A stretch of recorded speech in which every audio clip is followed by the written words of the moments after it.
Pernikahan yang tidak terpikirkan. Episode 79. Kerinduan seorang istri. Perjalanan dari perusahaan Arebeon ke bandara hanya memakan waktu 25 menit.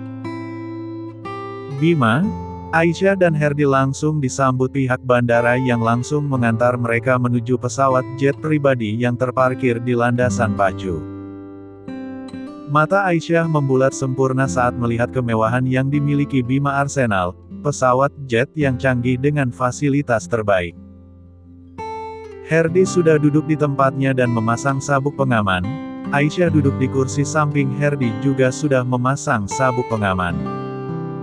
Matanya menatap pemandangan di balik kaca di sampingnya. Bima duduk di depan Herdi dan Aisyah, dalam hatinya sangat ingin bertemu dengan Nur secepatnya. Ingin memeluk dan menciumi istrinya, dia sudah sangat tidak sabar. Para pramugari dan pramugara juga sudah mengambil posisinya. Pilot pesawat segera menjalankan tugasnya menerbangkan pesawat jet pribadi Bima. Sore hari di kota TY, seorang pemuda tampan turun dari pesawat melangkahkan kakinya memasuki bandara. Pemuda tampan itu yang tidak lain adalah Vanrius sedang menantikan mobil jemputan yang dikirim oleh pihak Hotel Bintang 5 yang sudah dipesannya di kota TY. Mobil hotel yang dipesannya sudah datang, supir hotel itu dengan ramah menyambut Vanrius. Karena sudah sore mereka kembali ke hotel untuk check-in terlebih dahulu, setelah melaksanakan kewajibannya baru Vanrius menuju ke alamat yang diberikan oleh uminya Aisyah. Sementara itu, pesawat jet milik Bima sudah mendarat dengan mulus di bandara kota TY bertepatan dengan azan maghrib yang berkumandang. Mereka memilih melaksanakan kewajiban mereka sebelum ke rumah Nur dan Aisyah. Setelah selesai sholat maghrib, Nur menyiapkan makan malam untuknya dan Aisyah. Semenjak kehamilan kedua, Nur sangat senang memasak makanan dan mencoba resep-resep baru. Ponsel baru miliknya berdering, tertulis nama Ivan di sana langsung diangkat oleh Nur. Assalamualaikum Van. Waalaikumsalam Mbak, bagaimana kabar Mbak dan Bang Bima? Tanya Ivan yang sama sekali tidak tahu apa yang terjadi pada Nur. Dia sengaja tidak mengatakan apapun yang terjadi. Nur tidak ingin membuat Ivan khawatir. Ivan merasa curiga dengan Nur yang sudah mengganti nomornya, namun dia lebih memilih tidak mencampuri permasalahan rumah tangga Nur. Dia hanya diberitahu jika Bima sekarang berada di luar negeri menyelesaikan permasalahan perusahaan cabang lain. Alhamdulillah kami baik-baik saja, oh ya suami Mbak titip salam buatmu, bohong Nur. Jadi, Bang Bima sudah balik dari luar negeri Mbak? Tanya Ivan. Belum Van, semalam suami Mbak telepon jadi dia titip salam buat kamu, bohong Nur lagi. Oh, Ivan kira Bang Bima sudah kembali. Bagaimana kabar calon ponakan Ivan Mbak? Alhamdulillah mereka baik-baik saja. Mereka berdua sangat senang dan bergerak lincah karena omnya menelepon. Nur memegang perutnya terlihat bergerak karena gerakan aktif si kembar. Van jadi nggak sabar ketemu dengan mereka Mbak. Kapan penugasan kamu selesai, Van? Masih sekitar 2 tahun lagi Mbak, setelahnya Ivan akan dikirim penugasan ke wilayah lain lagi. Saat kamu liburan, jangan lupa kunjungi Mbak. Apa kamu nggak kangen sama Mbak? Insya Allah Mbak, saat mendapat liburan nanti Ivan akan ke kota J bertemu dengan Mbak, Bang Bima dan ponakanku. Raut wajah Nur berubah sendu saat mendengar Ivan memanggil nama Bima. Matanya berkaca-kaca membelai perutnya yang membesar di balik baju kaos besar dikenakannya. Maafkan Mbak Van, ujar Nur dalam hati. Setetes cairan bening jatuh dari mata indahnya, buru-buru dia menyeka air mata agar tidak diketahui oleh Aisyah. Tok, tok, tok. Terdengar beberapa kali ketukan dan suara ucapan salam dari depan pintu rumah Nur. Van, sepertinya ada tamu di depan rumah Mbak, maaf ya Mbak, matikan dulu. Lain kali Mbak hubungi kamu lagi. Jangan lupa sholat dan jaga kesehatanmu ya Van, pesan Nur pada Ivan. Iya, Mbak juga hati-hati. Kalau ada apa-apa segera hubungi Ivan ya. Assalamualaikum. Waalaikumsalam, Nur memutuskan panggilan di ponselnya. Dia meletakkan ponsel di atas meja ruang makan, melangkahkan kakinya menuju pintu depan yang masih terdengar ketukan. Assalamualaikum, terdengar suara pria di luar sana yang tidak terasa asing bagi Nur. Kedua tangannya menyanggul rambutnya dengan rapi, lalu meraih hijab yang terlampir di kursi dan memakai menutupi kepalanya. Waalaikumsalam, sapa Nur membuka pintu, matanya membulat sempurna saat melihat pemuda yang ada di depan saat ini. Begitupun pemuda yang tidak lain adalah Van Rius, terkejut saat melihat istri sahabatnya yang berada di rumah Aisyah yang ingin ditemuinya. Nur. Sapa Van Rius terkejut saat melihat penampilan berbeda Nur, matanya semakin membulat saat melihat perut Nur yang membesar. Van Rius. Wajah Nur seketika memucat, dia terlihat sangat khawatir. Jika kamu di sini, berarti. Nur terlihat semakin panik dan akan menutup pintu rumahnya. Nur. Sebentar, dengarkan penjelasanku dulu, ujar Van Rius menahan pintu dengan kakinya. Nur menekan pintu dengan kuat membuat kaki Van Rius terjepit. Aduh, teriak Van Rius kesakitan membuat Nur kembali membuka pintu menatapnya. Kamu nggak apa-apa Van? Tanya Nur melihat Van Rius memegangi kakinya. Kagak ngangka gua, kalau kekuatan emak-emak sedang marah bisa membuat patah kaki seseorang, canda Van Rius meringis kesakitan. Kakimu patah. Ayo sekarang kita ke rumah sakit, Nur semakin panik mendengarnya. Kagak Nur. Canda gua Bur, ujar Van Rius menenangkan Nur terlihat panik. Raut wajah Nur berubah kesal menatap tajam ke arah Van Rius yang menurutnya menyebalkan. Dengan senyuman khasnya Van Rius duduk di bangku teras. Peace Nur, gua cuma canda lu jangan marah gitu jadi takut gua. Lu ama si Bima udah satu paket komplit dah kalau udah marah. Lihat gua udah mau telan gua bulat-bulat gitu, ujar Van Rius sambil membelai kakinya yang masih kesakitan. Nur kesal dengan ucapan Van Rius memilih duduk di kursi single berseberangan dengan kursi Van Rius. Tanpa mereka berdua sadari, para tetangga khususnya perempuan yang iri dan syirik melewati jalanan di depan rumah Nur dan Aisyah. Mereka baru pulang dari arisan kompleks yang diadakan di salah satu dari mereka, tidak hanya mengocok arisan para tetangga perempuan itu juga mulai bergosip tentang Nur dan Aisyah. Mereka melihat Van Rius, pria yang tidak dikenali mereka datang berkunjung ke rumah Nur. Hei lihat itu, si wanita telah bersama seorang pria. Benarkan apa yang kukatakan?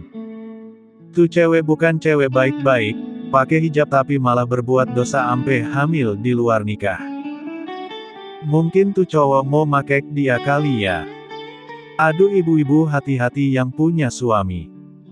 Entar ada pelakor yang mau rebut suami ama pacar kita sekarang ini kan musim pelakor. Iya benar ibu-ibu, apalagi pelakor yang lagi bunting dan miskin. Butuh suntikan dana dari para pria yang mau dikibulin.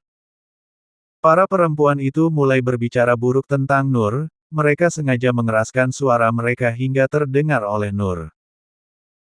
Sindiran dan hujatan yang dilayangkan oleh para perempuan itu membuat Van Rius kesal dan marah. Aduh ibu-ibu dan mbak-mbak udah pada balik dari bergibah ya. Mulutnya makin pedes aja kedengarannya. Hati-hati lo ibu-ibu dan mbak-mbak, entar suami dan pacar-pacarnya direbut pelakor karena bosan dengerin mulut-mulut ibu yang sudah seperti radio rusak, ujar Nur membuat Van Rius termenung, dia tahu bagaimana sikap Nur selama ini.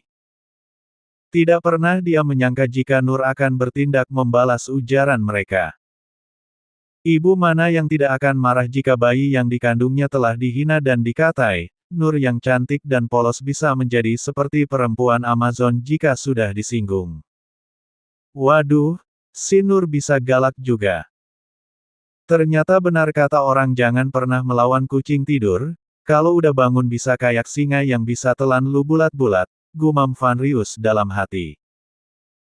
Para perempuan itu berbondong-bondong hendak melabrak Nur. Dasar wanita pelahalu, berani ya lu ngatai kita-kita. Lebih bagusan kita bergibah, daripada pelahalu yang makek hijab hamil anak haram.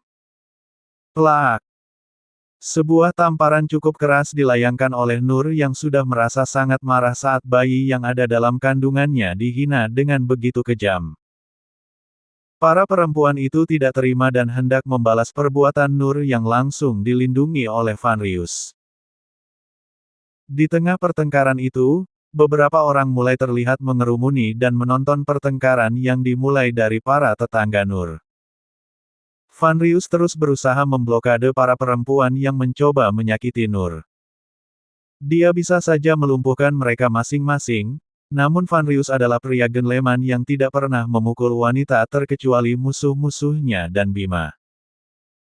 Para tetangga perempuan mulai beringas dan ingin menjambak Nur yang berdiri sedikit jauh dari Van Rius. Dapat terlihat jelas raut wajah penuh amarah dari Nur, matanya berkaca-kaca sedih mendengar hinaan dari tetangga yang menghinanya. Beberapa mobil mewah tampak berhenti di depan jalan rumah Nur dan Aisyah, membuat orang-orang semula berkumpul di sana menatap heran. Aisyah, Bima dan Herdi juga beberapa bodyguard turun dari mobil mewah itu. Nur termenung melihat Aisyah datang bersama dengan Bima yang berjalan dengan cepat saat melihat Nur berdiri di depan pintu rumahnya. Bima, ujar Van Rius melihat Bima menghampiri mereka. Para tetangga perempuan yang akan menyerang Nur berhenti, lalu membalikkan tubuh mereka. Mata mereka nyaris keluar melihat Bima Arsenal yang selalu muncul di televisi kini berada tepat di depan mereka. Mata Nur menatap pada Bima yang menatap balik dirinya. Nur. Panggil Bima, membuat Nur melangkah mundur sambil memegangi perutnya. Bima sudah memikirkan apapun lagi, matanya hanya tertuju pada satu arah yakni Nur. Dia langsung menghalau orang-orang yang menghalangi jalannya hingga dia kini tepat berdiri di depan Nur. Van Rius segera menyingkir lalu menghampiri Aisyah mengajaknya untuk berbicara. Namun Aisyah lebih memilih diam di tempatnya, melihat situasi jika nanti terjadi sesuatu yang tidak diinginkan. Nur melangkah mundur, punggungnya kini sudah tertempel ke pintu dengan kedua tangan memegangi perutnya. Bima segera memeluk Nur, menciumi kening dan pucuk kepalanya yang tertutup dengan hijab. Hatinya begitu bahagia saat melihat istri yang sangat dirindukannya. Nur sama sekali tidak membalas dekapan Bima. Dia hanya diam tidak berkata apapun, matanya meneteskan buliran bening air mata di kedua mata indah itu.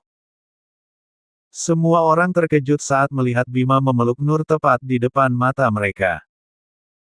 Mereka sama sekali tidak menyangka jika perempuan yang selama ini menjadi bahan gosip dan hujatan mereka adalah istri Bima Arsenal. Para perempuan itu tampak pucat pasi saat teringat dengan apa yang dikatakan Nur adalah benar. Sayang, aku sangat merindukanmu, ujar Bima perlahan-lahan melepaskan dekapan dan mengecup mesra kening Nur. Matanya menatap perut Nur yang sudah membesar, dia begitu bahagia hingga tidak menghiraukan orang di sekeliling mereka.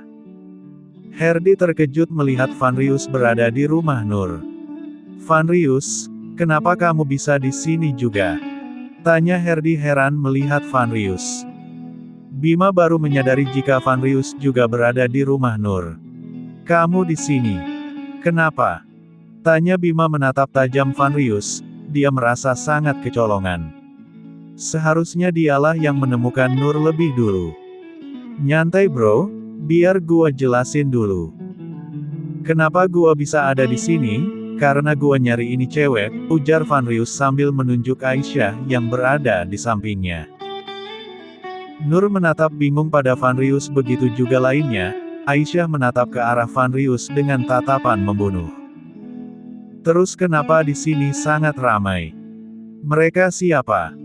Tanya Herdi melihat beberapa perempuan dengan wajah ketakutan. Oh, mereka para cewek-cewek ini tadi. Vanrius segera menceritakan apa yang terjadi sebenarnya pada Bima, Herdi juga Aisyah. Dia juga menceritakan bagaimana marahnya Nur dan menamparkan salah satu dari mereka yang berani menghujat calon anak Bima dan Nur. Mata elang Bima menatap tajam ke arah para perempuan yang berani menghujat Nur dan calon bayi mereka. Sayang, kamu masuk dulu. Nona Aisyah, aku minta bantuanmu. Bima melepaskan jasnya memakaikan pada Nur yang terlihat kedinginan, lalu meminta Aisyah untuk membawa Nur masuk ke rumah. Aisyah mengajak Nur masuk lalu duduk di ruang tamu sambil menunggu para pria menyelesaikan para perempuan yang membuat onar. Aisyah.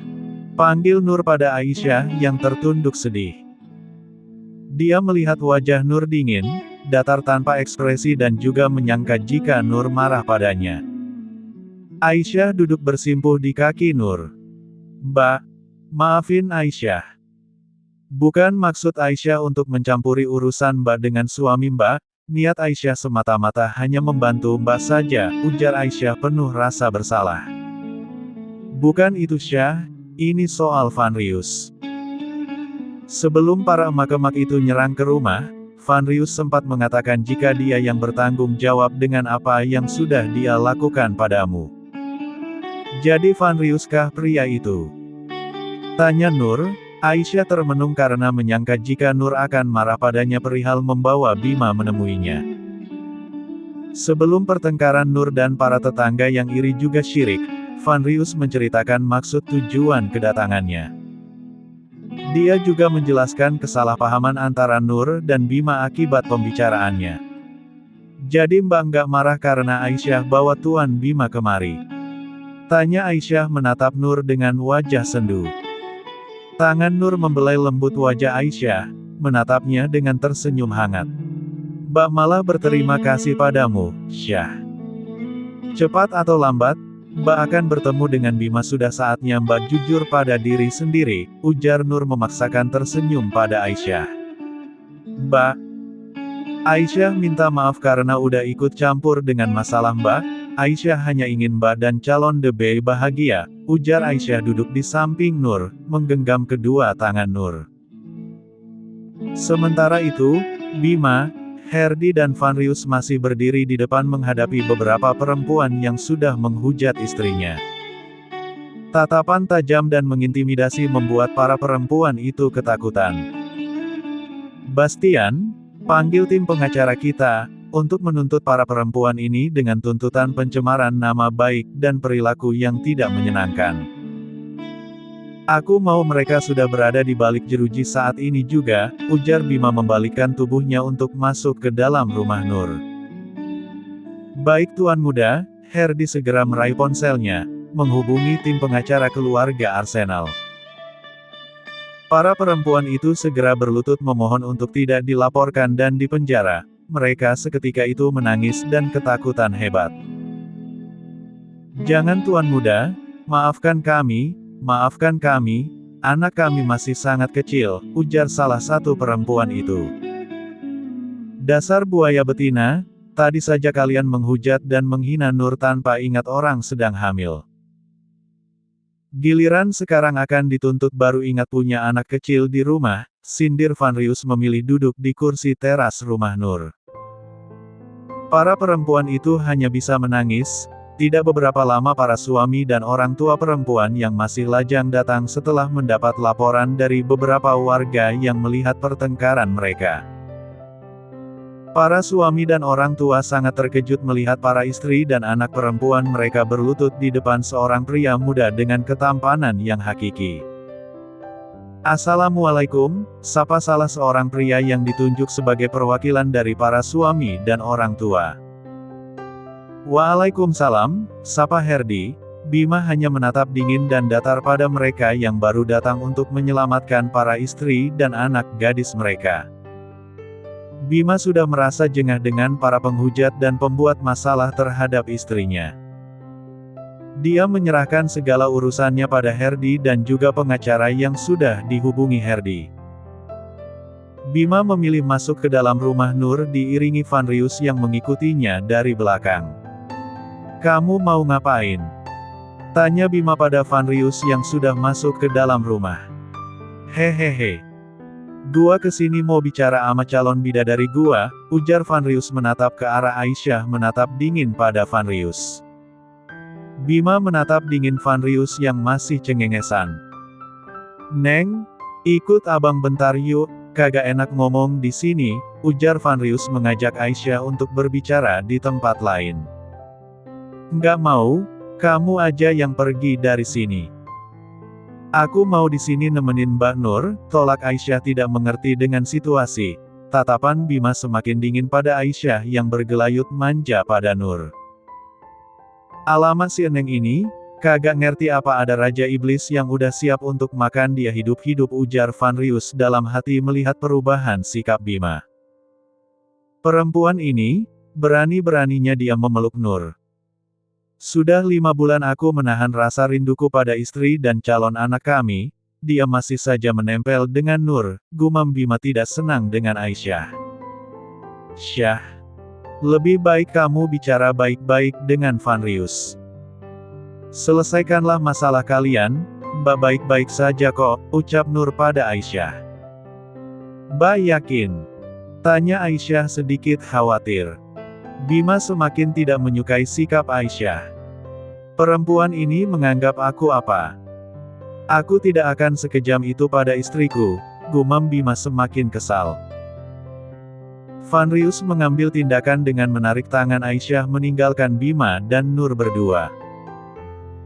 Herdi yang akan melapor pada Bima segera ditahan Vanrius. Dia tahu jika saat ini Bima butuh waktu berdua dengan Nur. "Udah besok aja lu laporan ke Bima, biarkan mereka menyelesaikan masalah mereka dulu," ujar Vanrius menarik tangan Herdi. Suasana di depan rumah Nur sudah kosong melompong, para pembuat rusuh sudah ditangani dengan baik oleh Herdi. "Kamu, lepasin tangan kamu," ujar Aisyah kesal pada Vanrius masih memegang tangannya. Dia semakin kesal saat Vanrius bersikap masa bodoh, malah semakin berani menautkan jari jemarinya ke jari jemari Aisyah yang semakin membuatnya sangat kesal. "Kalian mau kemana?" tanya Herdi pada Vanrius masih menggenggam erat tangan Aisyah. "Kami mau ke suatu tempat. Kamu boleh ikut menjadi saksi sekarang," ujar Vanrius langsung melangkah sedikit menyeret Aisyah. Mau tidak mau Aisyah terpaksa menurut dan mengikuti Vanrius yang membawanya pergi masuk ke dalam mobil. Herdi merasa sangat dilema, dia tidak bisa meninggalkan Bima dan Nur begitu saja. Tapi apa yang diucapkan Vanrius ada benarnya juga, saat ini Bima lebih membutuhkan waktu berdua dengan Nur. Dia lalu memilih mengikuti Vanrius yang sudah duduk di dalam mobil. Sebelum berangkat meninggalkan rumah Nur, Herdi sempat berpesan pada para bodyguard yang berjaga untuk terus menjaga Bima dan Nur dari jarak jauh. Mobil yang dikendarai Vanrius melaju menuju jalanan kota, membelah jalan yang lumayan padat saat itu. Vanrius mengendarai mobil tanpa berbicara sepatah kata pun, begitu juga Herdi yang sibuk menulis pesan dan menghubungi pengacara Bima. Aisyah yang duduk di bangku belakang, memilih menatap pemandangan di luar jendela mobil dengan menyandarkan kepalanya ke kaca mobil. Nur masih mendiamkan Bima yang kini duduk di sampingnya. Bima tahu jika saat ini Nur benar-benar marah padanya, dia meraih kedua tangan Nur dan menggenggamnya. "Nur sayang. Aku mohon dengarkan penjelasanku dulu. Semua yang kamu dengar hanya salah paham. Emang benar jika niatku awal kita berjumpa di trotoar itu ingin balas dendam padamu. Tapi saat pertemuan kedua kita di kantor Arebeon, saat itulah aku jatuh cinta padamu. Untuk pertama kalinya hatiku berdetak dan merasakan arti cinta yang sebenarnya," jelas Bima pada Nur. Dia lalu duduk bersimpuh di depan kaki Nur mengangkat wajah Nur yang tertunduk dengan sebelah tangannya. Mata indah itu tampak berkaca-kaca dan mengeluarkan buliran air mata yang menetes. Kedua tangan Bima menangkup pipi Nur dan menyeka air mata yang jatuh dengan kedua ibu jarinya. Nur memukul dada bidang Bima. "Kamu jahat. Kamu sangat jahat." Hiks Hua, tangisan Nur pecah. Bima segera memeluk erat istrinya. Sesekali Nur melayangkan pukulan lembut di punggung dan dada bidang Bima. "Maaf sayang. Maafkan aku." Bima begitu sangat menyesal dia mendekap erat Nur yang sedikit mendorongnya hingga dekapan mereka terlepas. "Kenapa? Kenapa kamu begitu jahat, membuatku tidak bisa melupakanmu?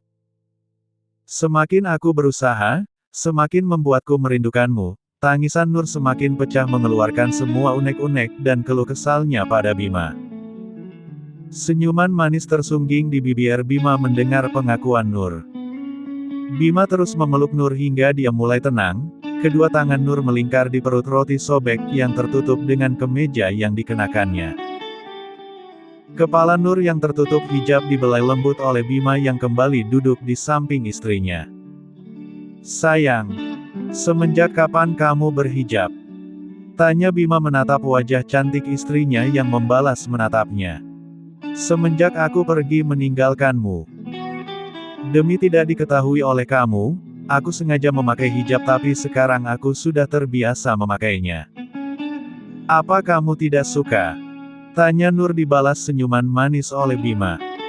"Aku mencintaimu kamu bukan karena fisik atau wajahmu. Aku mencintaimu karena hatimu, sifat manjamu dan..."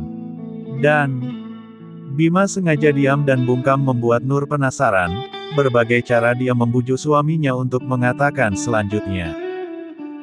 Mata Bima menatap perut Nur yang membesar, dibelai lembut olehnya. Matanya biasa menatap tajam kini berubah sendu menatap Nur dengan calon bayi mereka. Sebelah tangannya membelai lembut perut Nur membuat si kembar bergerak merasakan kehadiran dedi mereka. "Maafkan aku sayang. Aku tidak ada saat..." Ucapan Bima terhenti saat Nur mengecup lembut bibir Bima. Untuk pertama kalinya Nur berinisiatif mengecup Bima membuat senyuman tipis tersungging di wajahnya. Perlahan Nur melepaskan kecupan menatap kedua mata suaminya. "Kata maaf itu, seharusnya aku yang mengucapkannya. Aku terbawa emosi pergi meninggalkanmu tanpa mendengar alasan darimu, memisahkanmu dari si kembar calon baby kita. Maafkan aku sayang," ujar Nur penuh penyesalan. Bima termangu mendengar penuturan Nur. "Kembar." Kening Bima berkerut menatap ke arah Nur yang tersenyum manis. Dia meraih tangan Bima satunya lagi, meletakkan kedua telapak tangan Bima di atas perutnya.